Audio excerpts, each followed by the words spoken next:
नमस्कार मेरे प्यारे दोस्तों। आप सभी का हार्दिक स्वागत है आपके अपने YouTube channel study GS with छोटे लाल में।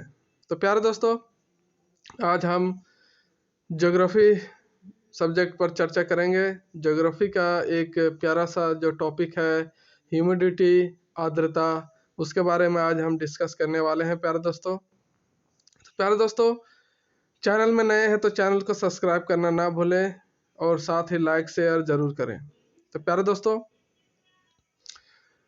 इस चैप्टर को स्टार्ट करने से पहले मैं आप लोगों से अनुरोध करना चाहूँगा कि आप जो बाकी की वीडियो पिछली वीडियो जो है प्लेलिस्ट से ज़रूर देखें और पूरे सिलेबस वाइज जो दिया गया है वीडियो बनाया गया है प्लेलिस्ट से जाकर ज़रूर देखें और अपने ज्ञान को मजबूत करें प्यारे दोस्तों। तो प्यारे दोस्तों, आइए बिना समय गंवाए आज की क्लास को स्टार्ट करते हैं। So dear friends, today we will discuss about humidity, आर्द्रता। तो प्यारे दोस्तों, आइए देखते हैं कि आर्द्रता क्या होता है, ह्यूमिडिटी होता क्या है। तो प्यारे दोस्तों, ह्यूमिडिटी जैसे कि आप अपने स्क्रीन में देख रहे हैं प्यारे दोस्तों कि ह्यूमिडिटी, आर्द्रता ये क्या होता है, किसे कहते हैं। ये amount of water vapour present in the air, है ना। जो वायु में उपस्थित जलवाष्प की जो मात्रा होती है प्यारे दोस्तों, जो अमाउंट ऑफ वेपर होता है इन द एयर, यही क्या कहलाता है, ह्यूमिडिटी कहलाता है प्यारे दोस्तों। क्या कहलाता है, ह्यूमिडिटी कहलाता है, आर्द्रता कहलाता है। और इसमें क्या होता है प्यारे दोस्तों, मॉइस्ट होता है। क्या होता है, नमी हमें देखने को मिलता है। जलवाष्प अगर होगा तो वहां पर नमी भी होगा, है ना। जो किस किस के रूप में होता है प्यारे दोस्तों, हिमकण के रूप में होगा, पानी के रूप में होगा या फिर जलवाष्प के रूप में होगा। यही होता है नमी, है ना, मोइस्ट। जैसे कि यहाँ पर आप देख सकते हैं प्यारे दोस्तों कि ये हमारा वायुमंडल है और यहाँ पर क्या प्रेजेंट है, वाटर वेपर प्रेजेंट है ना। और यही वाटर वेपर जो है प्यारे दोस्तों, यही क्या कहलाता है, ह्यूमिडिटी कहलाता है प्यारे दोस्तों। तो मेजर्ड बाय हाइग्रोमीटर, जो आर्द्रता है प्यारे दोस्तों, है ना, इसको मेजर करने के लिए, इसको मापने के लिए कौन सा इंस्ट्रूमेंट का यूज किया जाता है, हाइग्रोमीटर का यूज किया जाता है ना। हाइग्रोमीटर से क्या मापा जाता है, ह्यूमिडिटी, आर्द्रता मापी जाती है प्यारे दोस्तों। तो ये बहुत सारे एग्जाम्स में आते रहते हैं प्यारे दोस्तों, एसएससी, रेलवे के एग्जाम में, कि ये जो है ह्यूमिडिटी, आर्द्रता, इसको मापने के लिए कौन सा इंस्ट्रूमेंट का यूज किया जाता है, तो वो है प्यारे दोस्तों हाइग्रोमीटर। कौन, हाइग्रोमीटर प्यारे दोस्तों।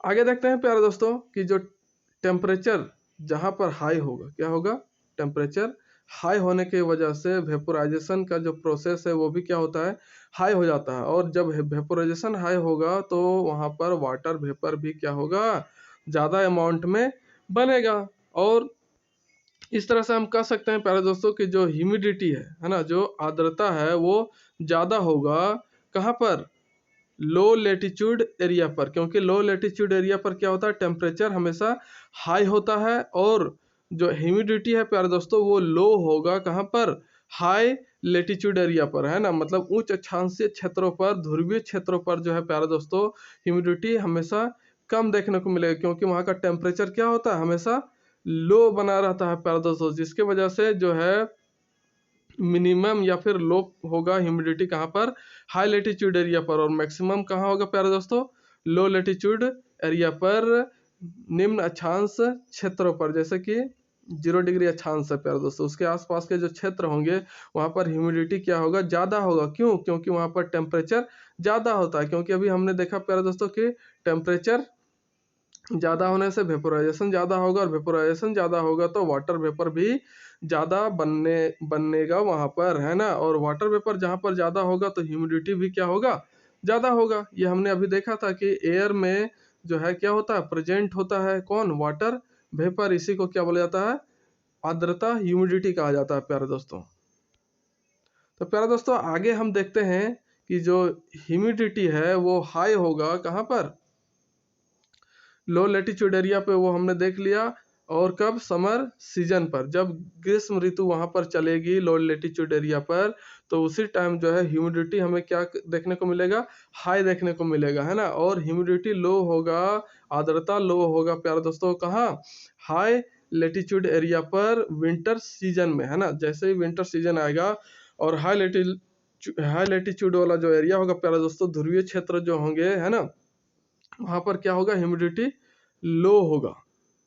तो आगे देखते हैं प्यारे दोस्तों कि air capacity of water vapour absorption, है ना, धारण करने का जो क्षमता होगा एयर का, क्या वाटर वेपर धारण करने का जो क्षमता होता है हवा का, उसी को बोला जाता है एयर कैपेसिटी, वायु क्षमता बोला जाता है प्यारे दोस्तों। तो एयर कैपेसिटी क्या बोला जाता है प्यारे प्यारे दोस्तों, capacity of water vapour absorption, है ना, मतलब कि वाटर वेपर के कणों को एब्जॉर्ब करने का जो पावर होगा एयर में, उसी पावर को क्या बोला जाता है, एयर कैपेसिटी बोला जाता है, वायु क्षमता बोला जाता है प्यारे दोस्तों। तो प्यारे दोस्तों अब देखिए represent of air capacity, air capacity को कैसे रिप्रेजेंट किया जाता है, कौन कौन सी विधि से इसका प्रदर्शीकरण होता है प्यारे दोस्तों, है ना, कैसे प्रदर्शित किया जाता है एयर कैपेसिटी को। तो इसमें हम देखते हैं प्यारे दोस्तों, जो एयर कैपेसिटी है वो दो तरह से किया जाता है। एक होता है एब्सोल्यूट ह्यूमिडिटी, निश्चित आर्द्रता। ये क्या होता है प्यारे दोस्तों, पर यूनिट एरिया में प्रेजेंट वाटर वेपर को ही क्या बोला जाता है, एब्सोल्यूट ह्यूमिडिटी, है ना, निश्चित आर्द्रता बोला जाता है प्यारे दोस्तों। कि 1 सेंटीमीटर जैसे स्क्वायर एरिया है, 1 सेंटीमीटर स्क्वायर एरिया, उसमें कितने अमाउंट में वाटर प्रेजेंट है, वही क्या प्रदर्शित करता है, एब्सोल्यूट ह्यूमिडिटी प्रदर्शित करता है प्यारे दोस्तों। मतलब कि एब्सोल्यूट ह्यूमिडिटी में हम कैसे एयर कैपेसिटी पता करते हैं, उसका पर यूनिट एरिया में जो है वाटर वेपर्स को वाटर वेपर्स के अमाउंट को क्या किया जाता है, निरूपित किया जाता है या फिर प्रेजेंट किया जाता है। आगे देखते हैं प्यारे दोस्तों कि जो रिलेटिव ह्यूमिडिटी है, दूसरा मेथड जो है क्या है एयर कैपेसिटी को रिप्रेजेंट करने का, वो है रिलेटिव ह्यूमिडिटी। इसी को बोला जाता है सापेक्ष आर्द्रता प्यारे दोस्तों। तो ये क्या होता है प्यारे दोस्तों, मेजर मेथड होता है, मुख्य विधि होता है किसका, रिप्रेजेंटेशन ऑफ एयर कैपेसिटी का। ओके, इसमें किस तरह से हम रिप्रेजेंट करते हैं एयर कैपेसिटी को प्यारे दोस्तों, तो इसमें क्या होता है कि ratio between present humidity and required humidity, है ना, रेशियो निकाला जाता है जो उस समय एयर में प्रेजेंट ह्यूमिडिटी होगा और जितनी ज़रूरत होगी ह्यूमिडिटी की, उसका रेशियो निकाला जाता है प्यारे दोस्तों। तो सापेक्ष आर्द्रता के लिए ये एक फॉर्मूला बनाया जाता है कि वायुमंडल में उपस्थित आर्द्रता, उस टाइम जितना वायुमंडल में उपस्थित होगा आर्द्रता, और उसको डिवाइड करेंगे किससे, वायु द्वारा ग्रहण करने की क्षमता, और वायु में जितना ग्रहण करने की जो क्षमता होगा प्यारे दोस्तों, और उसको क्या करेंगे, इनटू करेंगे 100 से, है ना, किससे, 100 से। तो यही फॉर्मूला के बेस पर जो है प्यारे दोस्तों क्या निकाला जाता है, रिलेटिव ह्यूमिडिटी निकाला जाता है, सापेक्ष आर्द्रता निकाला जाता है। क्या होता है, वायुमंडल में उपस्थित आर्द्रता और वायु द्वारा ग्रहण करने की क्षमता, है ना, इसी का रेशियो लेकर के क्या निकाला जाता है, रिलेटिव ह्यूमिडिटी निकाला जाता है प्यारे दोस्तों। सपोज दैट प्यारे दोस्तों कि अगर वायुमंडल में उपस्थित आर्द्रता 80 है ना, और क्या है रिक्वायरमेंट है 120 का, तो प्यारे दोस्तों तो सापेक्ष आर्द्रता कैसे निकलेगा, फिर इसको मल्टीप्लाई करेंगे 100 से। ओके, कैसे, 100 से प्यारे दोस्तों, तो ये 0 0 फिनिश। अब इसको डिवाइड करेंगे 12 से,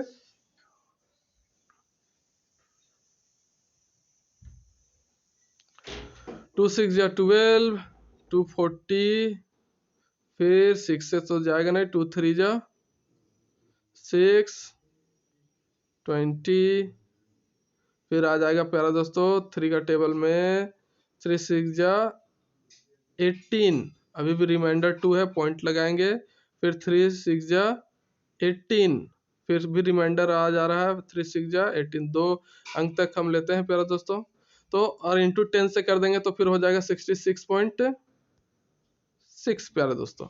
तो इस तरह से जो है हमारा निकला सापेक्ष आर्द्रता क्या, 66.6 प्यारे दोस्तों।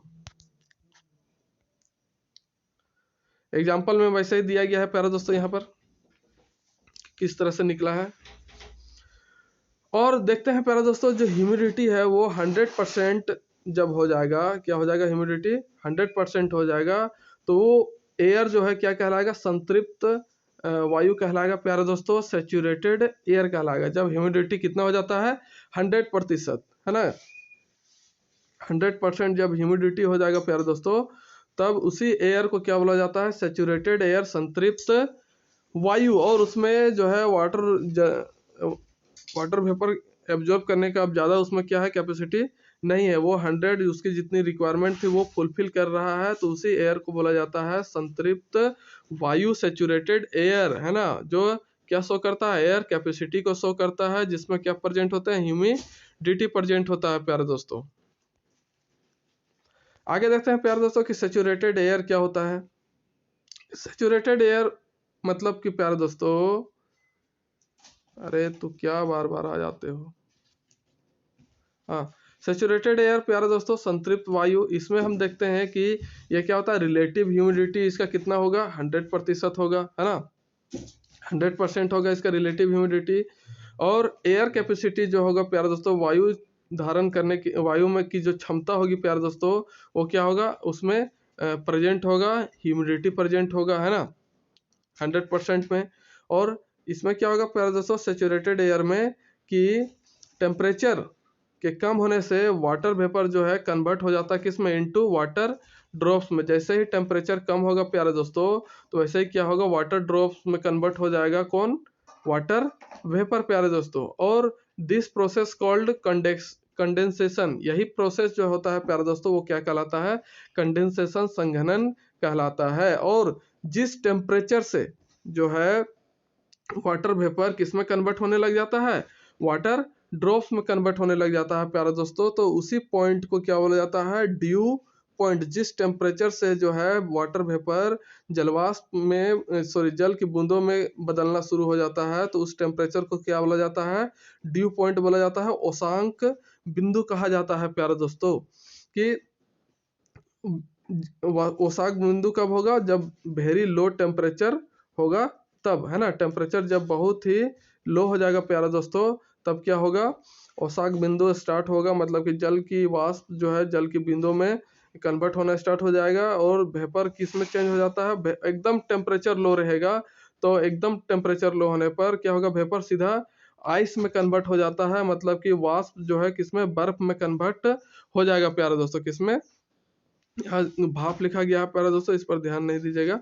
यहाँ क्या होगा, एकदम लो टेम्परेचर हो जाएगा, औसांक बिंदु से भी, अगर औसांक बिंदु से भी टेम्परेचर क्या हो गया, मान के चलिए यहाँ पर अगर 10 डिग्री सेल्सियस पर क्या हो रहा था, जल की बूंदे में कन्वर्ट हो रहा था जलवाष्प, अगर इससे भी अगर -10 पे अगर डायरेक्ट पहुंच जाए औसांक बिंदु, तो क्या हो जाएगा, सीधा वो जल की बूंदों में कन्वर्ट नहीं होगा, किस में कन्वर्ट हो जाएगा, आइस में कन्वर्ट हो जाएगा प्यारे दोस्तों। किसमें, आइस में, बर्फ के टुकड़ों में हो जाएगा।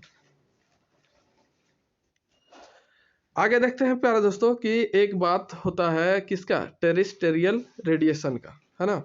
ये तो हम शुरू से ही पढ़ते आ रहे हैं, टेरेस्टेरियल रेडिएशन प्यारे दोस्तों। तो ये जो टेरेस्टेरियल रेडिएशन होता है प्यारे दोस्तों, ये क्या करता है कि अर्थ का जो टेम्परेचर है उसको कम करने का काम करता है। क्या करने का काम करता है प्यारे दोस्तों, कम करने का काम करता है। और टेरेस्टेरियल रेडिएशन में हमें लॉन्ग वेव रेडिएशन देखने को मिलेगा, इस टाइप से लॉन्ग वेव रेडिएशन देखने को मिलता है ना। जो वेवलेंथ होगा बहुत बड़ा बड़ा होगा प्यारे दोस्तों। जैसे कि आप फिगर में आप देख सकते हैं प्यारे दोस्तों कि सन से जब लाइट आता है तो उसे क्या कहते हैं, सोलर रेडिएशन कहते हैं। और उसकी जो वेवलेंथ होती है प्यारे दोस्तों बहुत छोटी छोटी होती है। और जब टेरेस्टेरियल रेडिएशन होता है, जो अर्थ से जब पार्थिव विकिरण जो बाहर निकलती है, तो उसका जो होगा प्यारे दोस्तों वेवलेंथ, वो क्या हो जाता है, बहुत बड़ा बड़ा होता है, जिसके वजह से क्या होता है, टेम्परेचर लो होता है किसका, अर्थ का प्यारे दोस्तों। तो इसी में देखते हैं हम प्यारे दोस्तों कि जब विंटर सीजन होता है तो डस्ट पार्टिकल क्या होता है प्यारे दोस्तों कि सीटेड ऑन द सरफेस, धूलकण जो है धरातल पर क्या होती है, बैठ जाती है ना। ठंडा होने के कारण धूलकण जो है क्या हो जाता है, जमीन की सतह पर बैठ जाते हैं, जिसके वजह से टेरेस्टेरियल रेडिएशन क्या होता है, इंक्रीज कर जाता है, पार्थिव विकिरण ज्यादा हो जाता है, क्योंकि उनको रोकने के लिए धूलकण वायुमंडल में उपस्थित नहीं होता प्यारे दोस्तों, इसलिए वो क्या हो जाता है, पार्थिव विकिरण ज्यादा हो जाता है। और टेम्परेचर जिसकी वजह से क्या होता है, लो हो जाता है बहुत ज्यादा। कब, विंटर सीजन में प्यारे दोस्तों। कब? शीत ऋतु में। आगे देखते हैं प्यारे दोस्तों।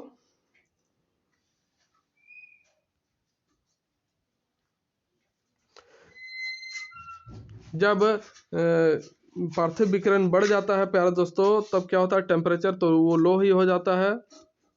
और ऐसा कब होता है प्यारे दोस्तों? सबसे ज़्यादा जो है कब होगा? 8:04 AM विल बी मैक्सिमम। पार्थिव विकिरण जो है, टेरेस्टेरियल रेडिएशन जो है प्यारे दोस्तों, सुबह के 4 बजे वो क्या हो जाता है, सबसे अधिक मतलब कि तेज हो जाता है ना। और उसी टाइम को क्या बोला जाता है? रेडिएशन फ्री जोन प्यारे दोस्तों। क्या बोला जाता है? Radiation free zone. यही होता है प्यारे दोस्तों। जब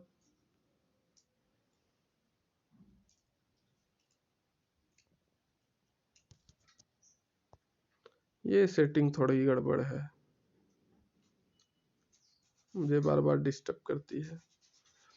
तो टेरेस्टेरियल रेडिएशन की बात हम कर रहे थे कि जब ये इंक्रीज हो जाता है, ज़्यादा बढ़ जाता है प्यारे दोस्तों, कब? विंटर सीजन में, है ना। और मैक्सिमम जो है सबसे ज़्यादा कब बढ़ेगा टेरेस्टेरियल रेडिएशन प्यारे दोस्तों? वो सुबह के 4 बजे का जो समय होता है प्यारे दोस्तों, उस समय टेरेस्टेरियल रेडिएशन का अमाउंट बढ़ जाता है। और इसी टाइम को क्या बोला जाता है? रेडिएशन फ्री टाइम बोला जाता है प्यारे दोस्तों, रेडिएशन फ्री जोन बोला जाता है। और इसी टाइम को क्या बोला जाता है? गुड फॉर स्टडी, है ना। साइकोलॉजी ये बताया गया प्यारे दोस्तों, मनोवैज्ञानिक एक तथ्य दिया गया है कि जो सुबह का 4 बजे का समय होता है प्यारे दोस्तों, वो पढ़ाई के लिए, स्टडी के लिए सबसे अच्छा टाइम होता है, क्योंकि इस टाइम जो है रेडिएशन ना के बराबर पाया जाता है। इसलिए जो है मन जो है ज़्यादा विचलित नहीं होता है, एकाग्र रहता है और ध्यान जो है एकदम पढ़ाई में बेजोड़ तरीका से लगता है प्यारे दोस्तों।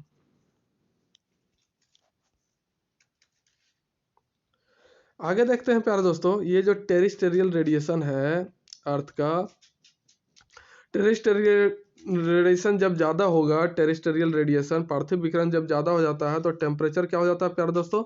लो हो जाता है, कम हो जाता है ना। और पार्थिव विकिरण ज़्यादा होने के कारण तापमान कम, और वाटर जो वेपर होगा प्यारे दोस्तों प्रेजेंट इन एयर, वो क्या हो जाता है? कन्वर्टेड हो जाता है, कन्वर्टेड इनटू वाटर ड्रॉप्स, है ना। और जब ये वाटर ड्रॉप्स में कन्वर्ट हो जाता है, तो उसी को क्या बोला जाता है? ड्यू बोला जाता है, ओस बोला जाता है प्यारे दोस्त। ठंडा के मौसम में जब टेरेस्टेरियल रेडिएशन ज़्यादा होगा, तो टेम्परेचर एकदम से क्या होगा? लो होगा, है ना। और लो होने की वजह से वाटर वेपर जो प्रेजेंट होगा हवा में प्यारे दोस्तों, वो क्या कन्वर्ट हो जाता है किसमें? वाटर ड्रॉप्स में कन्वर्ट हो जाता है। और उसी वाटर ड्रॉप्स को क्या बोला जाता है? ड्यू बोला जाता है प्यारे दोस्तों, ओस बोला जाता है। इसलिए ठंडे के दिनों में ज़्यादा ओस गिरता है प्यारे दोस्तों। हम देखते हैं कि सुबह सुबह का जब टाइम होता है, तो पूरा घास जो मैदान जो होता है प्यारे दोस्तों, पूरा शीत से भर जाता है, पूरा एकदम पानी पानी रहता है उसमें। जल की छोटी छोटी बूंदें हमें देखने को मिलती है प्यारे दोस्तों। तो यही होता है ओस ड्यू होता है प्यारे दोस्तों, है ना। क्योंकि टेरेस्टेरिएशन ज़्यादा हो जाता है और टेम्परेचर कम हो जाता है, तो वायुमंडल में ही जो है वाटर वेपर जो प्रेजेंट होते हैं प्यारे दोस्तों, वो किस में कन्वर्ट हो जाते हैं? वाटर ड्रॉप्स में। और वही वाटर ड्रॉप्स जो है क्या कहलाता है? ड्यू कहलाता है, ओस कहलाता है प्यारे दोस्तों।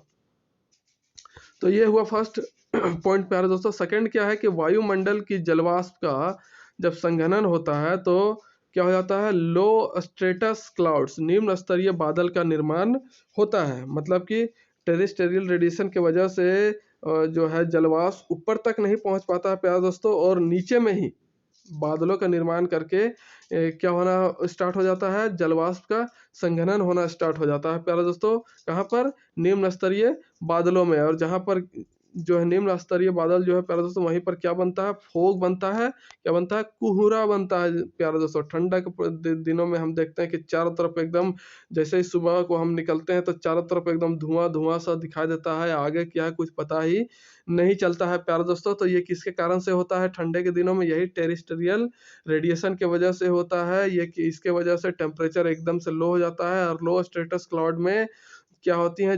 जलवाष्प संघनन करना स्टार्ट कर देती हैं प्यारे दोस्तों, और बादल का निर्माण करती है, निम्न स्तरीय बादल का निर्माण करती है। उसी को क्या बोला जाता है? फोग, कुहरा बोला जाता है प्यारे दोस्तों।